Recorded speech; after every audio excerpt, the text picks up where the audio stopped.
Eh bien, sans tarder, on va faire notre lecture dans le deuxième livre des Rois, au chapitre 4, verset 8. Un jour, Élisée passait par Sunem. Il y avait là une femme de haut rang qui le pressa d'accepter à manger. D'alors, toutes les fois qu'il passait, il se retirait chez elle pour manger. Elle dit à son mari, « Voici, je sais que cet homme qui passe toujours chez nous est un saint homme de Dieu. Faisons une petite chambre haute en dur et mettons-y pour lui un lit, une table, un siège, un chandelier, afin qu'il s'y retire quand il viendra chez nous. » Un jour, Élisée arriva là, se retira dans la chambre haute et y coucha. Amen. Il s'agit là du prophète Élisée, le successeur d'Élie. Vous savez, Élisée, ça ne veut pas dire un petit Élie, hein? C'est un homme de Dieu remarquable qui a fait son chemin, qui a rempli la mission que Dieu lui a donnée. Et je crois que c'est bien de réaliser que chacun a sa part, chacun a une œuvre, chacun a quelque chose à accomplir parce que Dieu a préparé pour chacun le chemin. Il est intéressant d'être dans ce chemin. Vous savez, notre récit commence, ce qu'on peut appeler d'une façon assez banale. Un jour, Élisée passait par Sunem.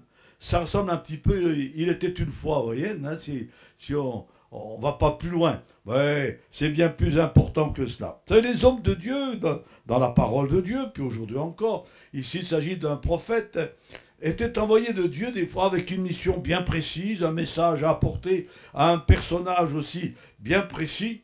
Et lorsqu'ils se laissaient conduire, ils accomplissaient ce que Dieu leur avait demandé.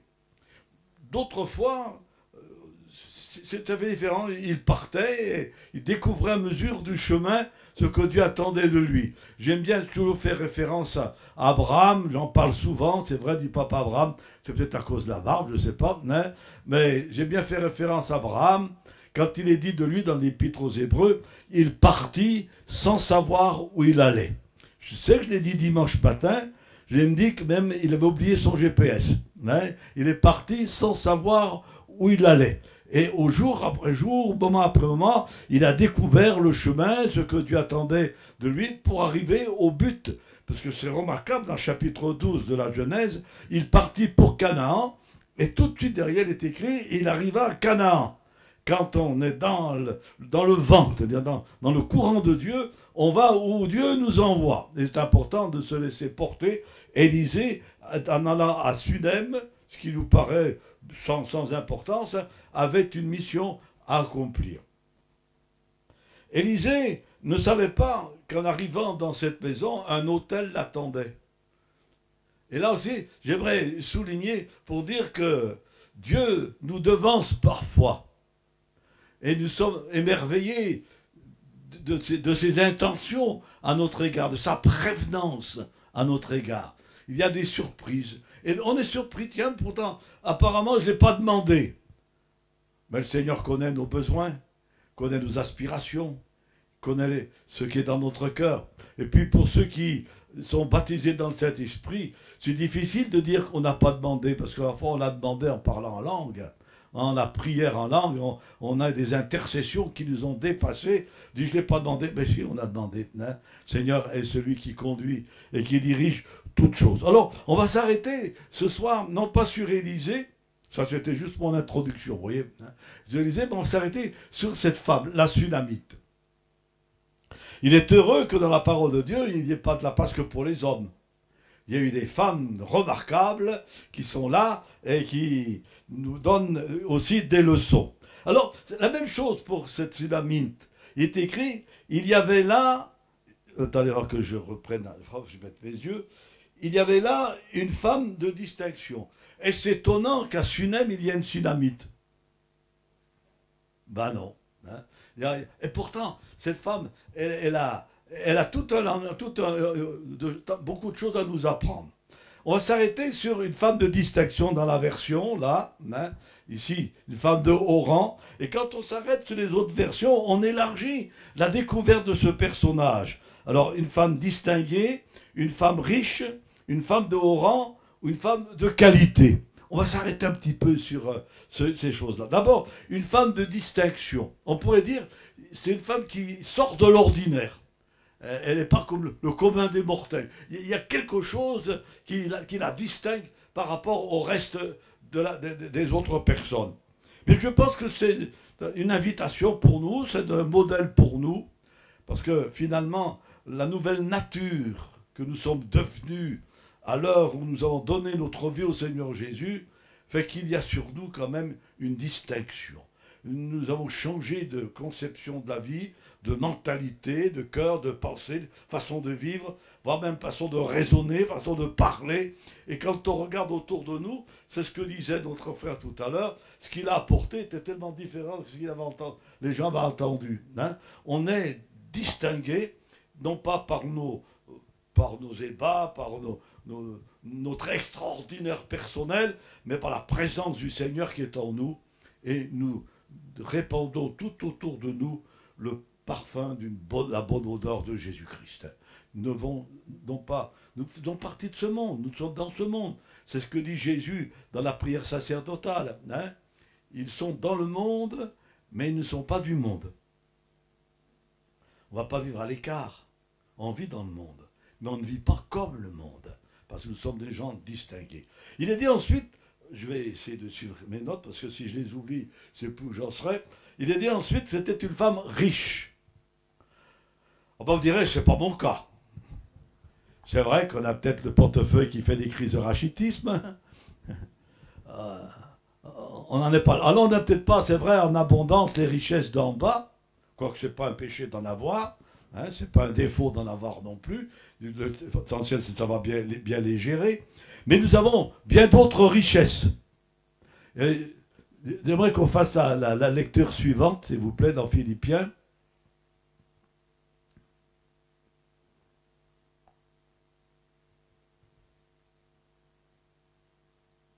C'est l'apôtre Paul qui écrit, je ne dis pas cela, il y a un contexte.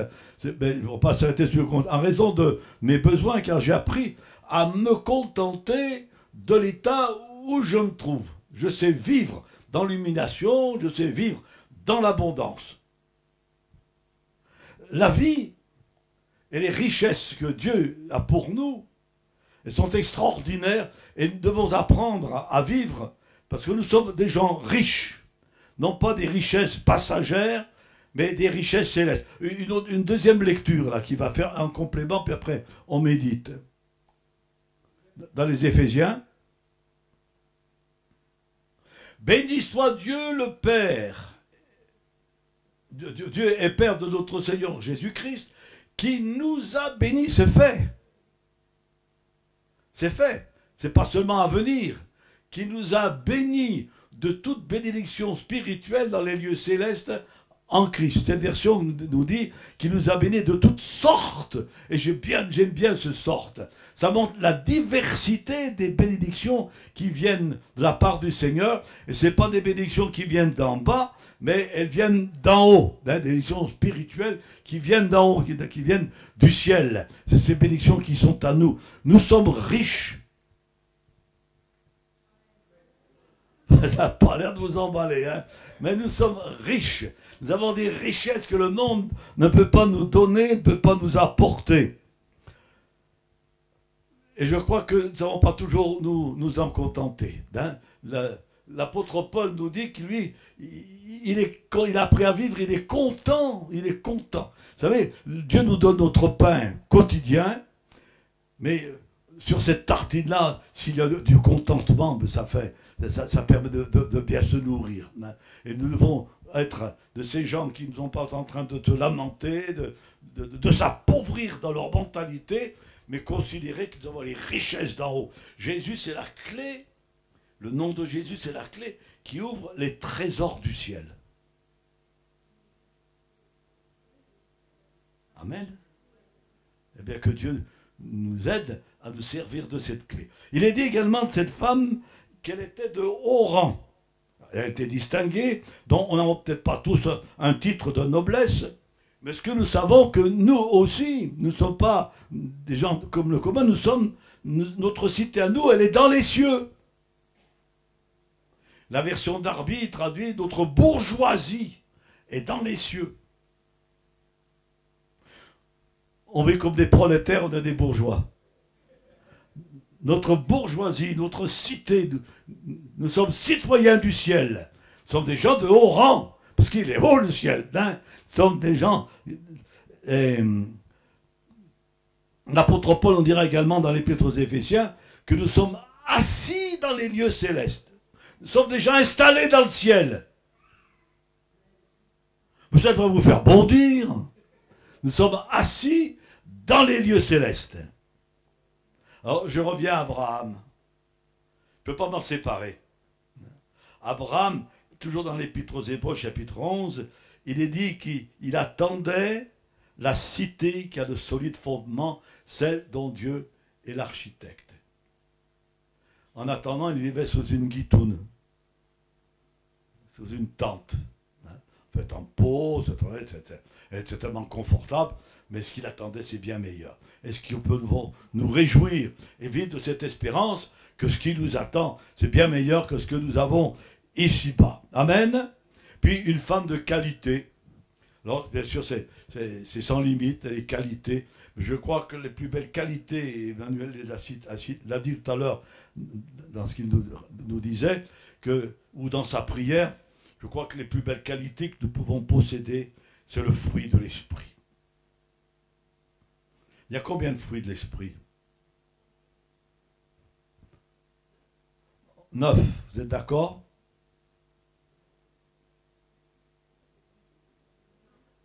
On se croit aux enchères, là. Ben, je vais vous mettre d'accord, il y en a un. Le fruit de l'esprit en 9 parties. Il y a 9 dons spirituels, c'est vrai, mais il y a un fruit de l'esprit. Donc s'il me manque une partie du fruit d'esprit, je ne peux pas dire j'ai le fruit de l'esprit. Mais on peut peut-être mentionner au moins 3 parties qui sont... Je pense à la patience. Je pense à la douceur. Je pense à la sagesse. Puis on pourrait multiplier, bien sûr, l'amour qui couvre tout cela. Hein. Donc c'est ça notre richesse. Et nous sommes des gens riches. Alors on continue avec notre femme. Je dirais que c'est une femme qui a des certitudes. Elle dit, je sais que cet homme qui passe chez nous est un saint homme de Dieu.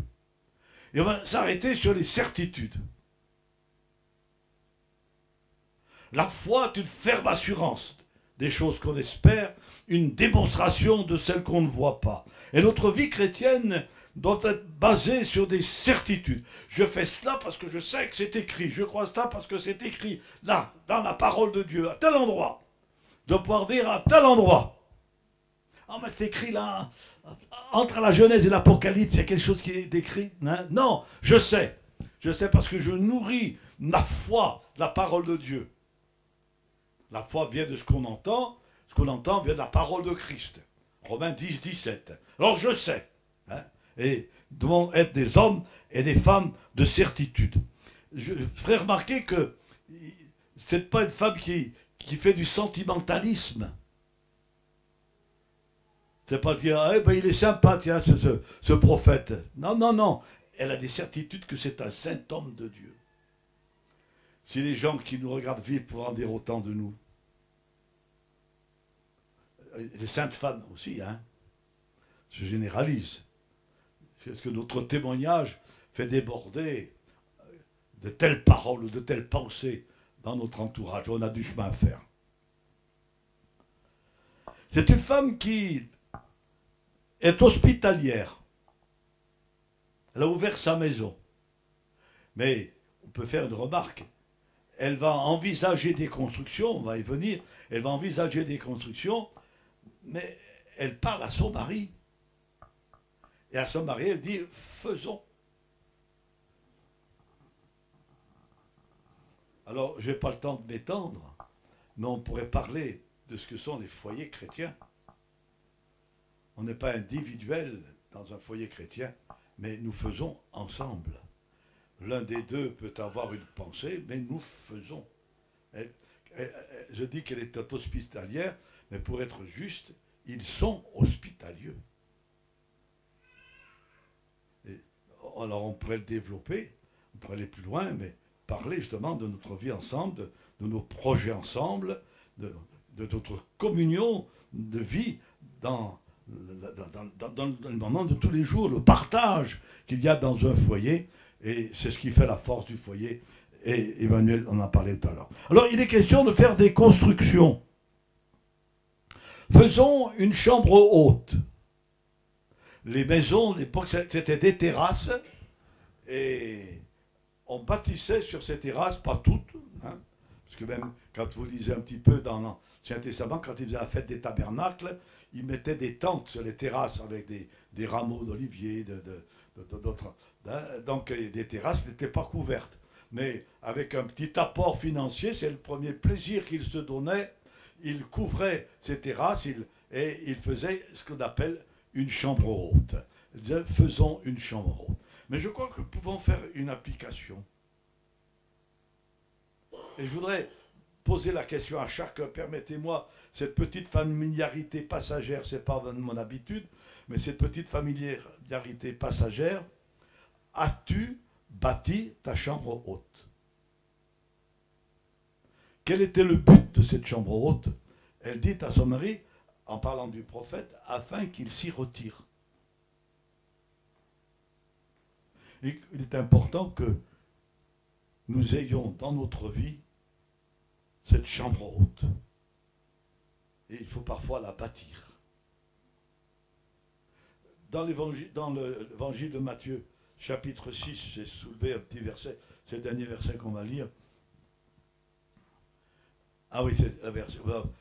Mais toi, quand tu pries, entre dans ta chambre, ferme ta porte, il faut fermer que la porte, on ne la ferme pas, hein. On ferme que la porte, hein, parce qu'on va parler dans la chambre. Dans ta chambre, ferme ta porte et prie ton Père qui est dans le lieu secret, et ton Père qui voit dans le secret te le rendra. Ça, c'est ma chambre haute. Je n'ai pas obligé d'être sur la terrasse. Hein. L'important, c'est que dans ma vie, je sache bâtir des moments de rencontre, des moments d'intimité avec le Seigneur. Des moments de secret. On a des partages en famille, on en a parlé tout à l'heure, mais il est indispensable que chacun ait son moment secret devant Dieu. Il y a des choses qu'on a à dire, il y a des contacts qui sont personnels avec Dieu, il y a des moments de communion qui sont personnels avec Dieu, et il est important que chacun de nous, nous ayons notre chambre haute. Ce n'est pas en vain que le Saint-Esprit est tombé lorsque ces gens étaient dans la chambre haute. Ils s'étaient retirés de la vie de tout le monde, ils n'étaient pas au milieu sur la place publique, ils s'étaient retirés et ils étaient dans la chambre haute. Et cette chambre haute, cette femme dit, faisons des murs. Bâtissons des murs. Donc, autrement dit, isolons cette chambre du reste du monde. Et nous devons, nous aussi, avoir dans notre vie chrétienne ces murs de protection qui nous isolent. On a besoin, sans partir définitivement de ce monde, on n'est pas des ermites, mais on a besoin de se mettre à l'intérieur de nos murs pour aller à la rencontre de Dieu et de goûter ces temps, ces moments d'intimité seulement personnels avec le Seigneur. Et cela, il faut les bâtir. Il nous appartient à bâtir ces murs afin de se trouver devant Dieu. Puis le mur, également, cette séparation nous parlera de notre vie en dehors du monde, c'est notre sanctification. Parce que le mot sanctification veut simplement dire mis à part. Et au moment, il faut savoir se mettre à part, hein, et se trouver devant le Seigneur. Mettre à part, même au milieu du monde, même au milieu des autres. Je rends tout de suite, rapidement ce petit témoignage, peut-être voulais-je donner, mais quand j'étais jeune, il n'y a pas longtemps, mais quand j'étais jeune et que j'ai eu le moment de partir à l'armée, j'avais entendu dire que plusieurs chrétiens arrivaient à l'armée, eh bien, ils lisaient leur Bible devant tout le monde, ils rendaient grâce pour leur repas devant tout le monde. Ça m'avait emballé, puis je me suis dégonflé, hein, je n'ai pas su le faire. Et à l'époque, on vivait les uns sur les autres. On avait une grande chambrée, je vois que je suis compris, on avait une grande chambrée, on était 80 dans cette chambrée des Charlie, hein, et on vivait, et on faisait ce qu'on appelait les classes. Pendant un mois et demi, on n'avait pas de sortie, on était les uns sur les autres, on vivait 24 heures sur 24 ensemble. Alors des gars de 20 ans, ça aussi ça passe sous la ceinture. Hein. Et on vit dans cette ambiance, qu'on le veuille, qu'on ne le veuille pas. Bon, j'ai vécu ma vie chrétienne, mais j'ai jamais rien dit. Et au bout de quelques temps, ce sont les gars qui sont venus me voir, ils m'ont dit, Poncet, on voudrait te parler. Je dis, oui, ben, je vous dis, qu'est-ce que t'as, t'es pas comme nous? Eh oui. Parce que les choses qui les faisaient rire me faisaient pleurer, et les choses qui les faisaient pleurer me faisaient rire. Eh oui, on n'a pas le même raisonnement, on peut vivre au milieu des autres, mais quand même dans nos murs. Hein, parce qu'on a une façon de vivre qui s'applique avec la parole du Seigneur. Ah puis, oui, il faut quand même dire également que dans les constructions modernes, maintenant, on veille à l'isolation, qu'elle soit thermique ou phonique. Et nos murs doivent avoir cette isolation thermique et phonique. C'est-à-dire que nous ne chauffons pas avec la même chaleur. On ne ressent pas l'apôtre Pierre qui va dans le brasero, se chauffer au brasero au milieu de tout le monde. Ce n'est pas la même chaleur qui nous anime. Puis, on ne se satisfait pas des mêmes bruits non plus. Ce dont nous avons le plus besoin, je reviens à la Pentecôte. C'est vrai qu'il est écrit qu'à cause du bruit, la foule est venue. Mais si je lis le début du récit, il vint tout à coup du ciel un grand bruit comme celui d'un vent impétueux. Et ce bruit qui doit accompagner notre vie, ce n'est pas le bruit que nous allons faire. Je ne suis pas contre le bruit, je ne suis pas contre la musique, je ne prêche pas contre cela. Hein. Je parle de tout ce qu'on fait. Ce bruit qui doit accompagner notre vie, c'est le bruit que Dieu veut faire en nous et par nous.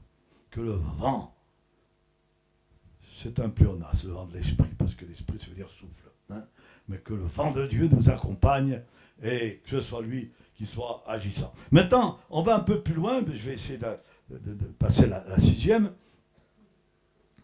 Dans cette chambre haute, on l'a meublée. On l'a meublée. Et on va s'arrêter rapidement sur chacun de ces meubles qui sont dans la chambre haute. Tout d'abord, on a mis un lit. Oui, ça sert à se reposer, hein, à dormir. Et je crois que c'est le moment de parler du repos et de la tranquillité de notre foi. Nous devons avoir une foi sereine. Pas une foi avec des emballements qui ressemblent à une feuille de température, avec ce qu'on appelle parfois la fièvre enclochée. Puis le lendemain, ça dégringole. Et il ne faut pas que notre foi fasse ce graphique-là, mais une progression constante. Bon, on peut avoir des petits coups de tempête, hein, c'est vrai, mais pas ces grandes différences de montagnes russes dans notre foi. Nous devons pouvoir avoir une foi tranquille, une foi sereine. Jésus qui a dit, venez à moi, vous qui êtes fatigués et chardés, et je vous donnerai du repos. Et nous sommes entrés dans ce repos, et nous vivons dans ce repos-là. Après, le Notre Père dans l'évangile de Matthieu au chapitre 6, Jésus dit à 3 ou 4 reprises, à une près, hein, il parle 3 ou 4 fois des inquiétudes. Ne vous inquiétez donc pas.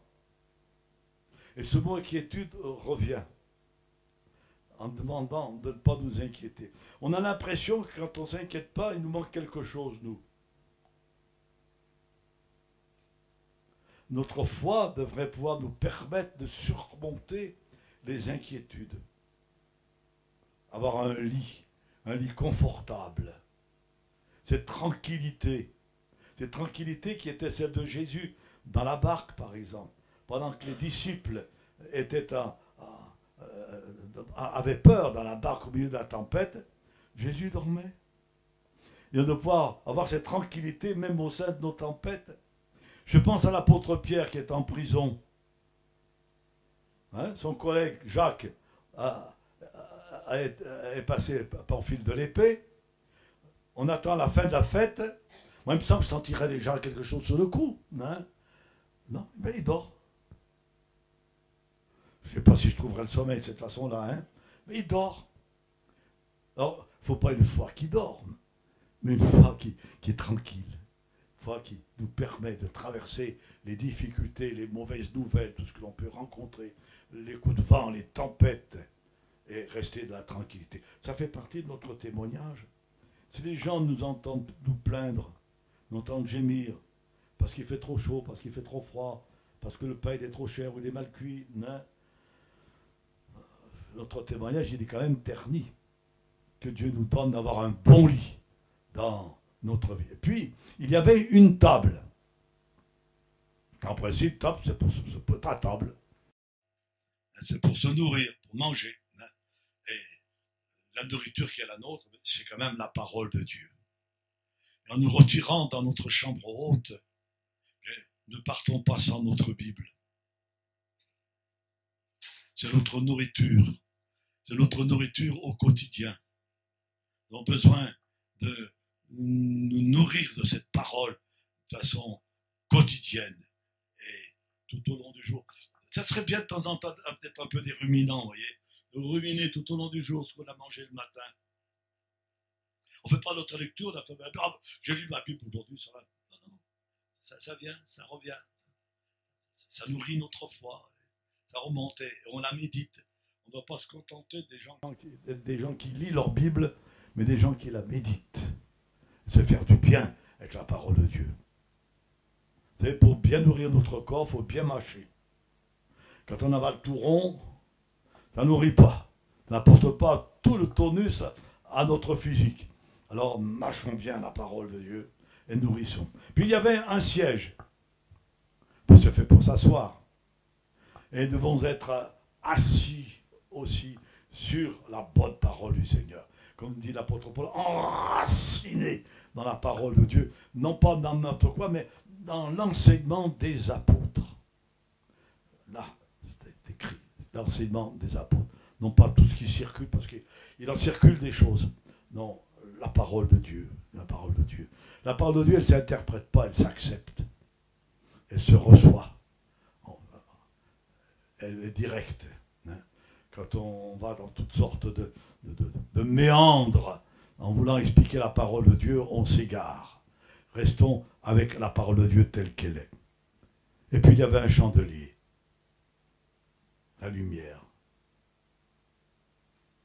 Mais nous sommes la lumière du monde. Jésus est la lumière du monde, mais il dit, vous êtes la lumière du monde. Brillez comme des flambeaux dans ce monde. On ne fait pas que la retraite au flambeau du 14 juillet, hein. On brille en tout temps, en tout moment. Et on ne met pas le chandelier sous le boisseau. Le boisseau, c'était un récipient qui servait à mesurer le grain. Et on le renversait, et puis on mettait le chandelier pour éclairer toute la maison. Et nous devons pouvoir le faire, c'est ce qui est dit tout à l'heure en ce qui concerne notre témoignage. Je vais conclure tout simplement en reprenant une parole de cette femme. Elle dit à son mari, faisons une chambre haute. Alors il ne nous appartient pas de dire, Seigneur, fais-moi une chambre haute, c'est à nous de la faire. C'est à nous de la bâtir. C'est à nous de l'entretenir. Dans quel état allons-nous dans notre chambre haute et dans quel état sortons-nous de cette chambre haute? Élisée est monté avec un mort, il est redescendu avec la vie. Quand on sort de notre chambre haute, vous soyez tout à fait différent. Et quand on est monté, tout comme Moïse qui allait dans la tente d'assignation. C'est un mot qui nous échappe un peu. Ça veut dire exactement la tente du rendez-vous. La tente des rencontres. Il allait à la rencontre de Dieu, et quand il sortait de la tente, son visage était rayonnant. Hein? Eh bien, allons dans notre chambre haute aussi. Meublons-la comme il le faut. Les magasins sont ouverts. C'est peut-être encore le temps des soldes. Meublons notre chambre haute et sachons nous en servir régulièrement. Voilà, j'ai un peu abrégé, parce que je ne voulais pas vous retenir trop longtemps. Mais voilà un petit peu ce que vous pouvez tirer un peu en lisant l'exemple de cette personne, de cette femme de distinction, de haut rang, de femme riche, femme de qualité. Et ce qu'elle a pu faire et mettre en route. Amen. Que Dieu nous bénisse.